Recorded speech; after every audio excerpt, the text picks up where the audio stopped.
ప్రేమలో కాల్చింది తిరుపతి తెలియజేస్తున్నాం. మనము ఈ క్రిస్మస్ ధ్యాన కోడికల్లో ఈ వారం కొరకు ఏర్పాటు చేయబడిన పాఠాన్ని ధ్యానం చేస్తున్నాం. యూదుల రాజుగా పుట్టినవాడు ఎక్కడ ఉన్నాడు?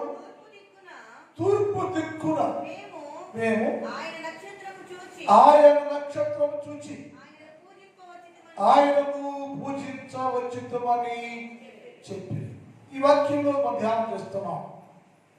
యేసుక్రీస్తు ప్రభుల వారు పరలోకాన్ని విడిచిపెట్టి సర్వమానవాడి కోసం, మనుషులందరి యొక్క రక్షణ కోసం, మనుషులందరూ జీవించడానికి, పరిశుద్ధులుగా ఉండడానికి, పరిశుద్ధపరచబడటానికి పరలోకంలో నుంచి యేసుక్రీస్తు ప్రభుల వారు నరుడుగా నవరాత్రిగా భూలోకములో జన్మించారు.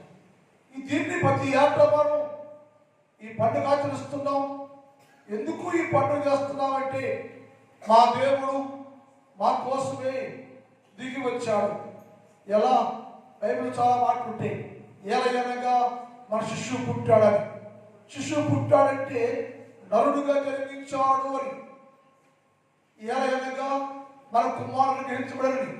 కుమారుడు అనుగ్రహించంటే నరుడుగా మానవుడుగా, నరుడైన మనిషి అయినా దైవత్వం కలిగిన దేవుడుగా, మానవ దేవుడుగా, మానవ శరీరం దాల్చి దేవుడు అప్పతో రెండు అలా మనం చూస్తూ ఉంటాం.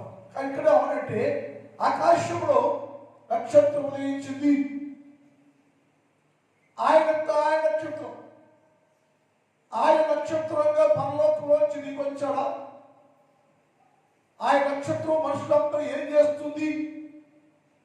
మానవులకి ఇచ్చిన మేలు ఆశీర్వాదం ఏమైనా ఉందా అంటే ఆయన లేఖలు మాట్లాడుతుంటే ఇస్తారు అనే మాటలో మొదటి అక్షరం మనం నేర్చుకున్నాం. ఎస్ అంటే సాల్వేషన్, రెండోది టీ అంటే ట్రాన్స్ఫర్మేషన్, మూడు ఏ అంటే అబాలిషన్. ఈ అబాలిషన్ దానిలో 4 అర్థాలు చెప్పాను. ఒకటి కొట్టివేయుట, 2 రద్దుపరచుట, మనుషులందరూ వారి వారి పాపాల్లో నిమగ్నమైపోతే, పరలోక రాజ్య సంబంధాన్ని కోల్పోతే, పరలోక రాజ్యం ప్రవేశించే అర్హతను మనుషులు కోల్పోతే ఆ మనుషుడిని తిరిగి మళ్ళా దేవుడితో సంబంధం కలిపి దేవుడి రాజ్యంలో ప్రవేశం చేయాలని నీ మీద ఉన్నటువంటి నేరం, నీ మీద ఉన్నటువంటి శిక్ష రద్దుపరిచి నీకు తండ్రికి, నీకు దేవునికి మధ్యలో ఆటంకము అది ఏది లేకుండా మనిషిని దేవుణ్ణి ఐక్యపరచడానికి నీ మీద ఉన్న ప్రతి పాపాన్ని రద్దుపరచుటకు ఆయన నరుడుగా, నరవతారిగా, నక్షత్రంగా భూలోకంలోకి దిగి వచ్చాడు అన్న విషయాన్ని నేను దినములు నేర్చుకున్నాను. మూడవది, ఎందుకు దీనిలో మూడర్థం ఏంటంటే తీసివేయట అని. ఏం తీసివేసావయ్యా? తీసేయటం కోసం పరలోక రాజ్యం రావాలా? అక్కడే ఉండి వెళ్ళిపో, తొలగిపో అంటే ఆజ్ఞను జారీ చేస్తే కార్యం జరగదా? జరుగుద్ది. కానీ మనిషి స్వయంకృత అపరాధం చేత కఠినత్వమైపోయి దైవత్వాన్ని గుర్తించలేక, దేవుడు గుర్తించలేక మనిషికి రకరకాల తంత్రాలు కల్పించుకొని తనకున్న పరిశుద్ధులను పోగొట్టేసుకుని అపవిత్రంగా మార్చబడితే దేవుడు చెప్పాడు, నేనే స్వయముగా శరీరం ధరించుకొని మనుషుడిగా, మానవుడిగా భూలోకంలో జన్మించి వారిని దర్శించి వారి కోసం రక్తాన్ని ప్రోక్షణ చేస్తేనే మానవులకి విమోచన, శుద్ధీకరణ అది చెయ్యాలి. కాబట్టి అక్కడ ఆత్మీయకోకుండా యేసు ప్రభుల వారు నరుడిగా, నరవతారిగా, ప్రవచనానుసారంగా యేసుక్రీస్తు ప్రభు పుట్టక ముందే 750 సంవత్సరాల క్రితం ప్రవచనాలు నెరవేర్చి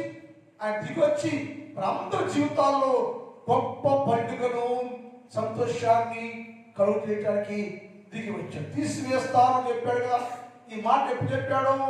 పాత నిబంధనలో యేసయ్య ప్రవచించాడు దీన్ని, ఇర్మియా ప్రవచించాడు దీన్ని, దావీదు ప్రవచించిన మాట అనేక ప్రవక్తలు ప్రవచించారు.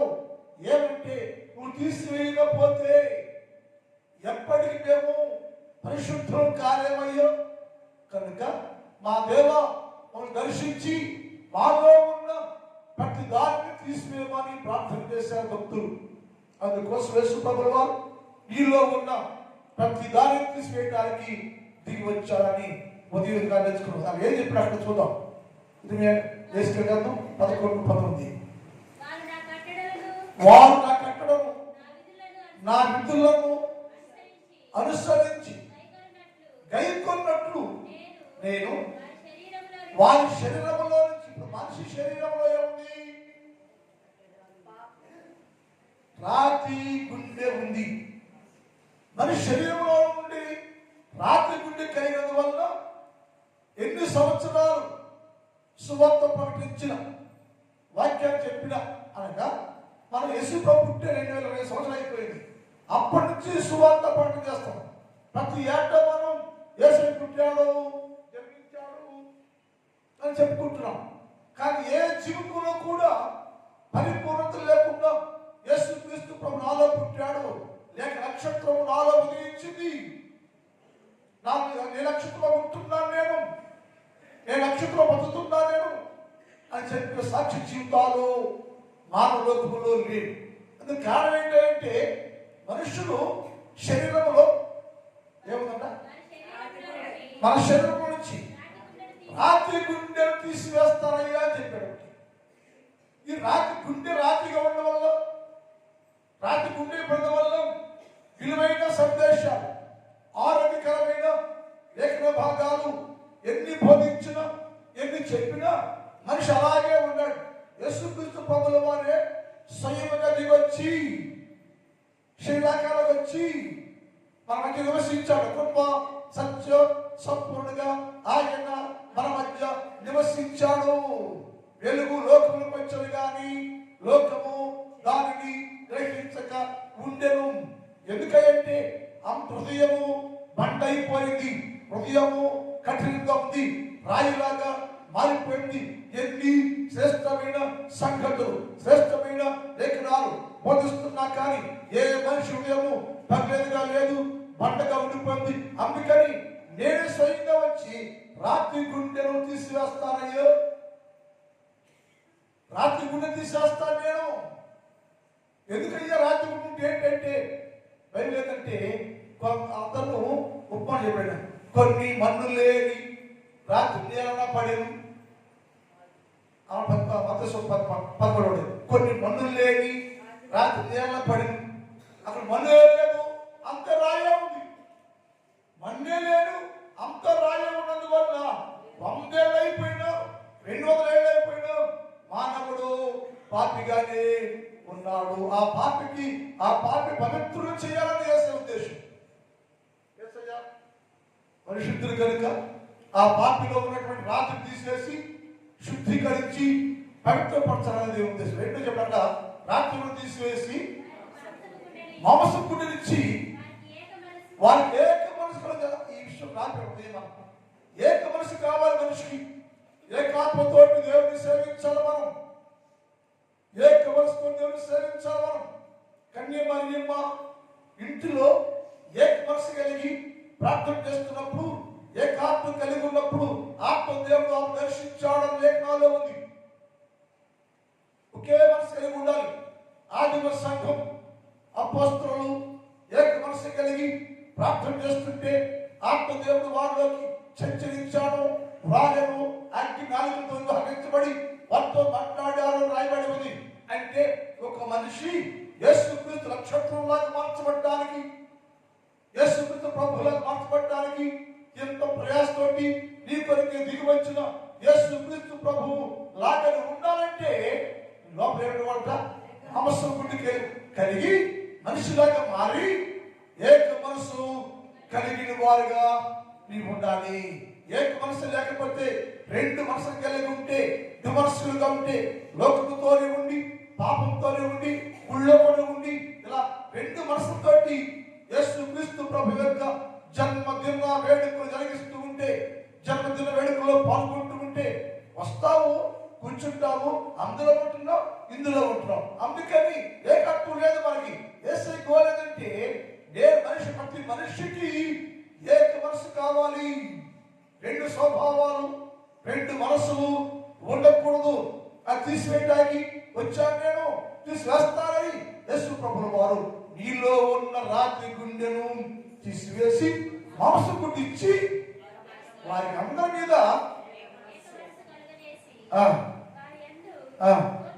నూతన స్వభావం, నూతన ఆత్మ కుమ్మరిస్తాయి. ఈ మూడు జరిగాయి ఇక్కడ. 4 విషయాలు. ఒకటేమో రాత్రి తీసేస్తా, రెండోదేమో మనసు గుడ్డిస్తా, మూడేమో ఏకమైన కలిగేస్తా, 4ఏమో నా నూతన ఆత్మ కుమ్మరిస్తా. ఈ 4 జరిగితేనే ఒక వ్యక్తి నిజమైన క్రైస్తవుడు. ఈ 4 జరిగితేనే ఒక వ్యక్తి నిజమైన క్రైస్తవుడు, మార్చబడే.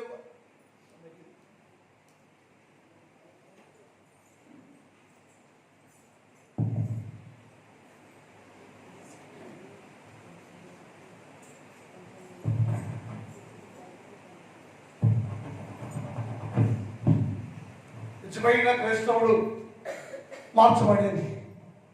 అందుకని ఏ సందేశం అంటే నీలో ఉన్న సకలమైన అభ్యంతరతో తీసేస్తాను నేను. రాత్రులు తీసివేసి నిన్ను మనిషిగా మార్చి నీ జీవితంలోకి ఈ 4 వస్తే ఏమవుతావా అంటే యేసుక్రీస్తు ప్రభు అనగా నక్షత్రాన్ని వెంబడించే వారుగా ఉంటావు, నక్షత్రం కలిగిన వారుగా ఉంటావు, నక్షత్రం లాగని ఉంటావు, ప్రకాశిస్తూ ఉంటావు, ఆకర్షించే వారుగా ఉంటావు అని లేఖనాల్లో రాయబడి ఉంది.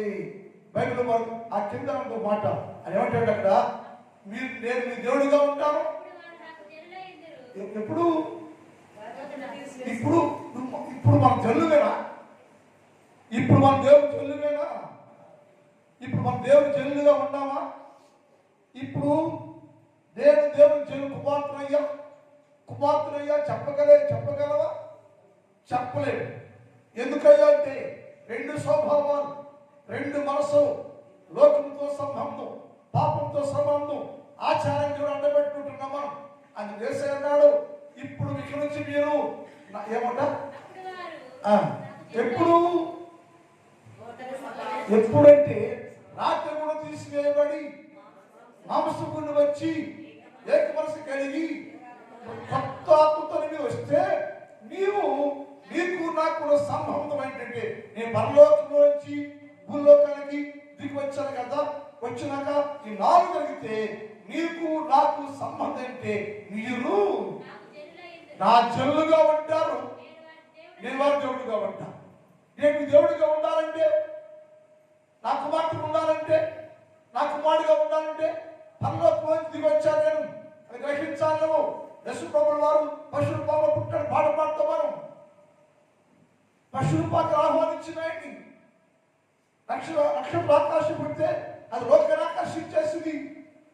లోకం అందరూ చూస్తూ ఉంది, ఆకాశం నక్షత్రం చూస్తూ ఉంది. మరి మనమే యేసు ప్రభువుల వారిని ఆకర్షించలేక, చేర్చుకోలేక, స్తుతించలేక, ఘనపరచలేకుండా ఇంకా ఉన్నామంటే మనం ఏమిటంటే రాత్రి గుండె పోదాం అని యేసయ్య మరొక మాట మన బైబిల్లో అమ్మ తెలుసు వాటిది కూడా. తీసుకెళ్ళాము 36 అధ్యాయం 25, 26 చూద్దాం. తీసుకెళ్ళాము అపవిత్రత యావత్తు ఇందాకే పెట్టి మీలో ఉన్న రాత్రి గుండె తీసివేస్తాను. అందుకే జన్మించాను నేను, అందుకే పుట్టాను నేను, అందుకే మనుషులుగా మారిపోయాను నేను, నీ స్వభావానికి మార్చబడ్డాను నేను. నీ స్వభావాన్ని అర్థం చేసుకుని నీలో ఉన్న పట్ల తీసివేస్తానని చెప్పాడు. ఈ పట్టినాడు నీలో ఉన్న అపవిత్రత అంటే మనుషులందరూ సృష్టిలో ప్రతి మనుషుడు అపవిత్రుడు, పవిత్రుడు కాదు. నజరేతులో ఈ ప్రాచీన నిలబడితే చాలా మంది స్త్రీలు దానికోసం ప్రార్థన చేశారు. ఈ ప్రవచనం జరగాలి, మా ఇంట్లో జరగాలి, నాకు జరగాలి, యేసు ప్రభువు వారు నాకు పుట్టాలి అని చాలా మంది ఉపవాసాలుండి ప్రత్యేక ప్రార్థన జరిగించారు. ఆ దేశంలో అంతమంది ఉండగా కన్య మరియమ్మకి ఆ భాగ్యము లభించింది. ఎందుకని? ఆమె అపవిత్రురాలు కాదు, పవిత్రమైన కన్యక, పవిత్రురాలు. దేవుని ధరించుకోవటానికి, దేవుని కలిగి ఉండటానికి, దేవుని ఉండటానికి, యేసుక్రీస్తు పుట్టుక సాధ్యం కావడానికి నీలో ఏముండాలంటే పవిత్ర జీవితం కలిగి ఉండాలి. కానీ మనుషులందరూ లోకమంతటా అపవిత్రులే. అపవిత్రము ఎక్కడయ్యా? శరీరంలో ఉంది, లోపల ఉంది. శరీరము ఆత్మ రెండు కలుషితము అయిపోయి అపవిత్రం చేయబడ్డాయి. ఈ అపవిత్రుడు ఎప్పటికీ పరలోక రాజ్యాన్ని ప్రవేశించలేడు. ఏ సందేశం అంటే ఈ అపవిత్రమైన హృదయం కలిగిన వారిని వారి శరీరంలోనూ ఆత్మలోనూ ఉన్న ప్రతి అపవిత్రతను నేను తొలగించేసి తీసివేసి శుద్ధిగా చేసి నాతో సంబంధం కలుపుకోవాలి. నేను ఎలా చేస్తావయ్యా? యేసు ప్రభువు వారు ఎలా చేస్తారంటే, నేను నా రక్తము చేత వారిని శుద్ధిస్తానయ్యా, పవిత్రం చేస్తాను. నేను శుద్ధిగా వారు పవిత్రం చేయాలంటే నేను ఏమవ్వాలంటే రక్త మాంస కలిగిన వాడిగా, నరుడుగా, తర్వాతారిగా నేను భూలోకంలో జన్మిస్తేనే కానీ వారికి కలిగిన సకల యావత్తు అపవిత్రత పోదయ్యా. ఎవరిలో ఉందో అపవిత్రత ఉంటే ప్రతి అపవిత్ర జీవితాన్ని కడిగేసి శుద్ధి చేయడానికి నేను వచ్చానయ్యా. అందుకే ఏమన్నా ఈ అపవిత్రత యావత్తు పోవునట్లు నీ మీద శుద్ధం చల్లి ఈ అపవిత్ర మొత్తం తీసేస్తా. ఒకటేమో రాత్రులు తీసేస్తాను, రెండేదేమో అపవిత్ర జీవితాన్ని తీసేస్తాను. అపవిత్రం ఉండకూడదు. ఎందుకు ఉండకూడదు అంటే దేవుని ప్రజలు, దేవుని జనులు ఎందులో కూడా అపవిత్రులుగా ఉండకూడదు, పవిత్రులుగానే ఉండాలి. కానీ మనిషి జీవితంలో పవిత్రత లేదు. స్వభావంలో కానీ, మాటల్లో కానీ, క్రియలో కానీ, తలంపులో కానీ, ఉద్దేశాలు కానీ అంత టోటల్ బాడీ, నన్ను శరీరం, ఆత్మ అపవిత్రమైపోయింది. అది చేసేనాడు అపవిత్రమైపోయినా నా ప్రజలందరూ నేను పవిత్రం చేయాలి. వారిలో ఉన్న అపవిత్రతను లోపల తీసేస్తాను.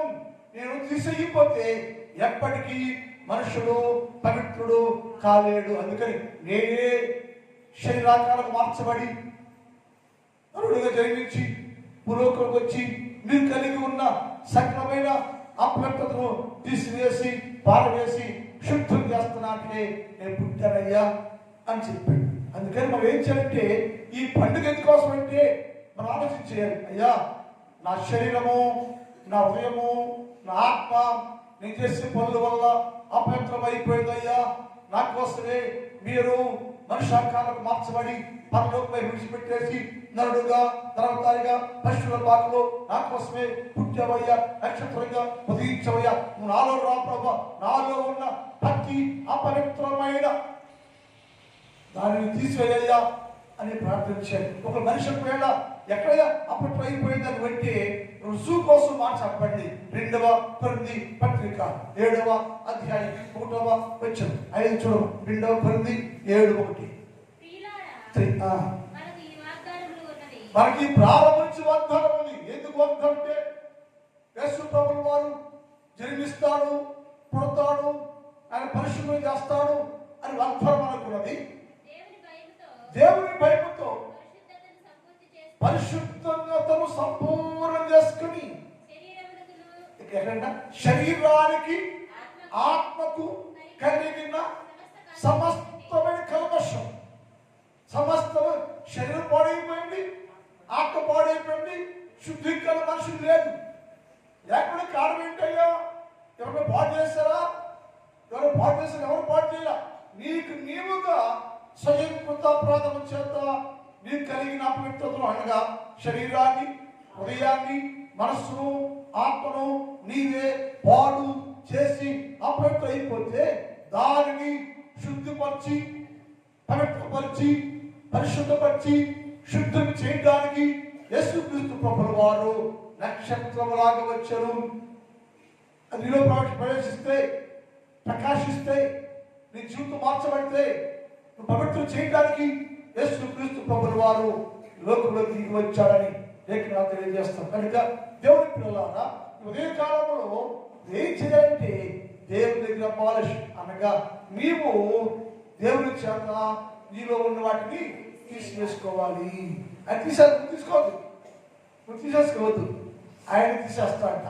ఆయన తీసేయాలంటే నువ్వేం చేయాలంట, నీ లోనికి యేసు ప్రభు రావాలి, యేసు పుట్టాలి, యేసు ఆహ్వానించాలి. యేసు క్రీస్తు ప్రభుని ఆహ్వానించకుండా పండుగ చేస్తున్నాం ఆచారం. యేసయ్యాడి, యేసు ఎక్కడ? మన యేసు నీలో ప్రవేశిస్తే, యేసు ప్రభువును ఆహ్వానిస్తే మన పరిశుద్ధులు అయిపోతాం కదా. ఏది పరిశుద్ధి? అందుకని ఇప్పుడైనా సరే, ఈ పండుగ దినాలైనా సరే, ఈ పండుగ గురించినప్పుడు దేవా ఇప్పుడు దాకా అయినా మనిషిగా ఉన్నా, లోకంలో ఉన్న హృదయము, శరీరము, సమస్తము కలవశము అయిపోయిందయ్యా.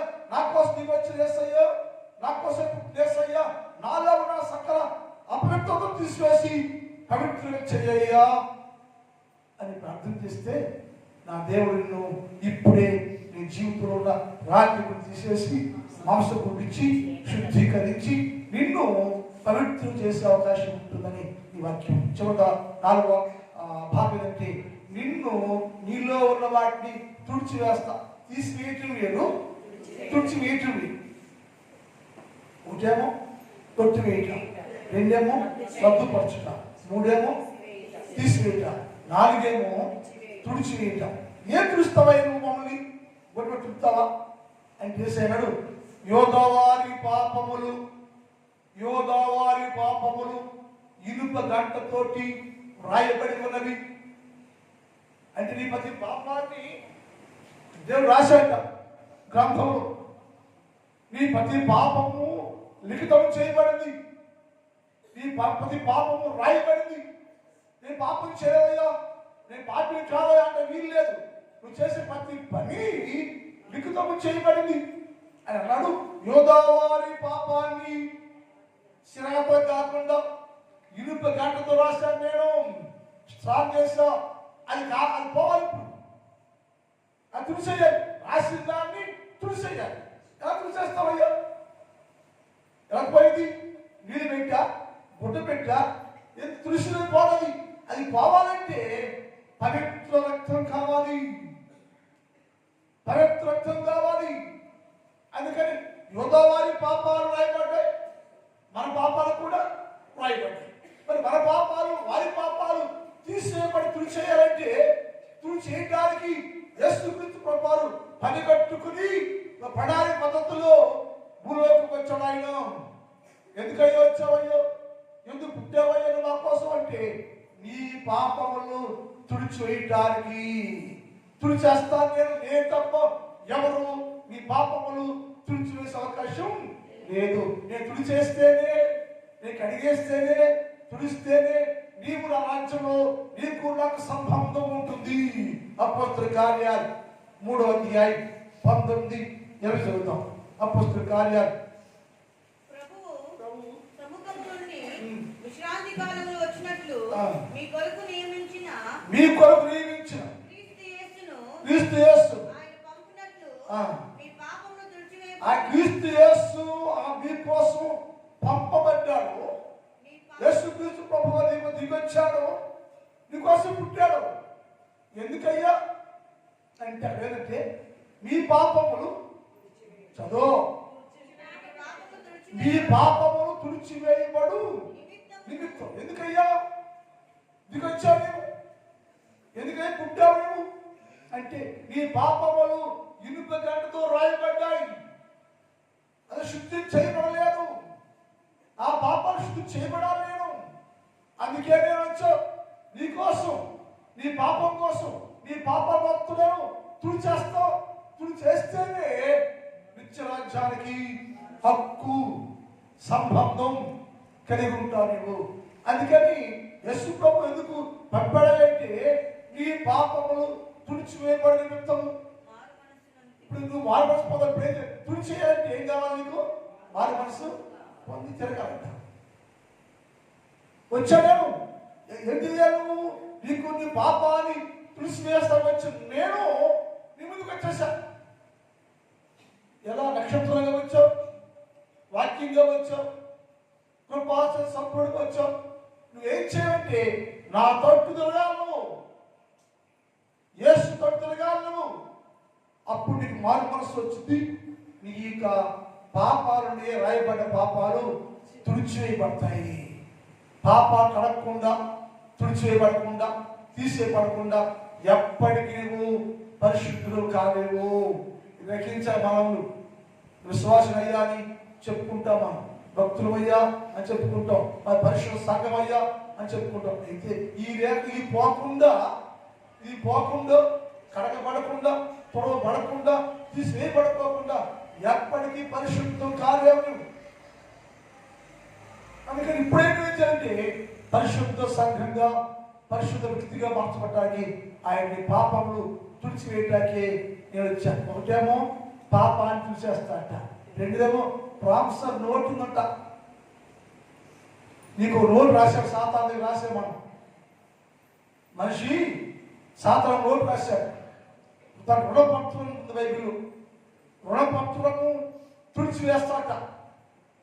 అది తీసేసుకుంటే మళ్ళీ వచ్చి నాలుగు తీసుకోవాలని చెప్పి సాతానికి ఆ మాట్లాడి ఒప్పుకోకుండా నువ్వు రాసుకున్న రుణపత్రం అది, నువ్వు రాసుకున్న ఒప్పంద పత్రం అది.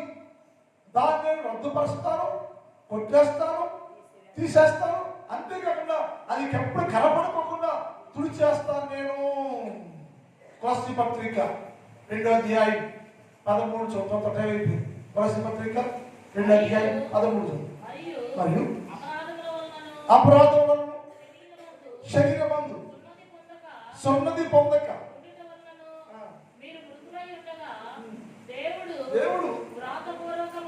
దేవుడు రాతపూర్వకమైన ఆజ్ఞల వలన మన మీద రుణముగాను విరోధముగాను ఉండిన పత్రమును నేత్రులతో సిలువ కట్టి దాని మీద చేవ్రాతను తుడిచివేసెను.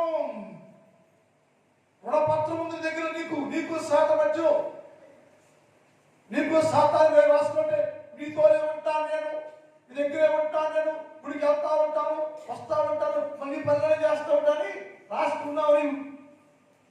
అది తీసేపడ్డా. ఎస్ అన్నాడు, నీకు శాతం దగ్గర పత్రం ఉందయ్యా, దానిపై రుణపత్రం అది రాశాడు సాతాను, అది శివులో కొట్టాను లేదా నేను అంటే ఆ రుణపత్రాన్ని చేరువాతో రాసిన ఆ పత్రాన్ని తుడిచేయాలి. నేను తుడిచేయడానికి వచ్చాను. నేను ఆ పత్రం తుడిచేస్తేనే పరిశుద్ధం, ఆ పత్రం తుడిచేస్తేనే నీవు దేవుని సంబంధం. అందుకని యేసు ప్రభువు వారు నీ పాపాన్ని తుడిచేయడానికి వచ్చాడు. రెండోది, నీకు శాతానికి మధ్యలో ఒప్పంద పత్రము, రుణపత్రము తుడిచివేసి, కొట్టివేసి, దాన్ని రద్దు చేసేసి నీకు స్వేచ్ఛా జీవితాలు ఉండడానికి, స్వేచ్ఛ స్వభావం కలుగు చేయడానికి యేసు ప్రభువు వారు నక్షత్రంగా ఈరోజు దిగొచ్చాడు. ఆయన నక్షత్రాన్ని మేము చూసామయ్యా. మరి నక్షత్రం చూస్తున్నాము, దినం వచ్చిందా? ఆ చేసే కార్యాలను ఆదేశం అబాలిష్ అంటే 4 అర్థాలు చెప్పాను. ఈ 4 అర్థాల జీవితం జరిగితేనే నీ జీవితంలో పరిపూర్ణ పరిశుద్ధత ప్రార్థన. మిగిలిన భాగాన్ని రేపటి కాలం ధ్యానం చేద్దాం. మా తండ్రి, నీ పాదములకు వందనాలు. పరిశుద్ధుడైన దేవుడు, మీకే స్తుతి స్తోత్రాలు తెలియజేస్తూ ఉన్నాను. గడిచిన దినములలో నీ ప్రేమలో కాపాడారు. ఉదయ కాలంలో అబాలిష్ అనగా కట్టివేయుట, అబాలిష్ అనగా రద్దుపరచుట, తీసివేయుట, తుడిచివేయుట, ఈ 4 అర్థాల గురించి నేను ధ్యానించాను. ప్రభువా, మా జీవితంలో రద్దుపరిచేటువంటి ఏముంటే ఇప్పుడే వాటిని రద్దుపరచండి, కొట్టివేయండి, తీసివేయండి, తుడిచివేయండి. పరిశుద్ధ సంఘంగా పరిశుద్ధ వ్యక్తులు చేయండి. మాధవ రుణపత్రాన్ని కొట్టి పారే ప్రభువా పరిపూర్ణ చేయమని ప్రార్థన చేస్తున్నాం.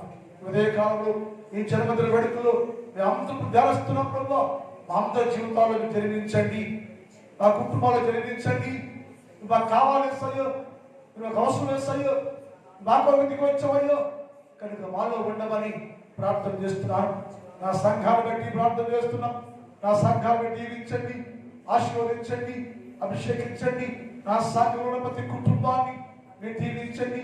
ఏ కుటుంబానికి ఏది కావాలో, ఏ మేలు కావాలో, ఏ సహాయం కావాలో మీ నామములో అనుగ్రహించండి, సహాయం చేయండి, క్షేమకరంగా ఉంచండి ప్రభువా.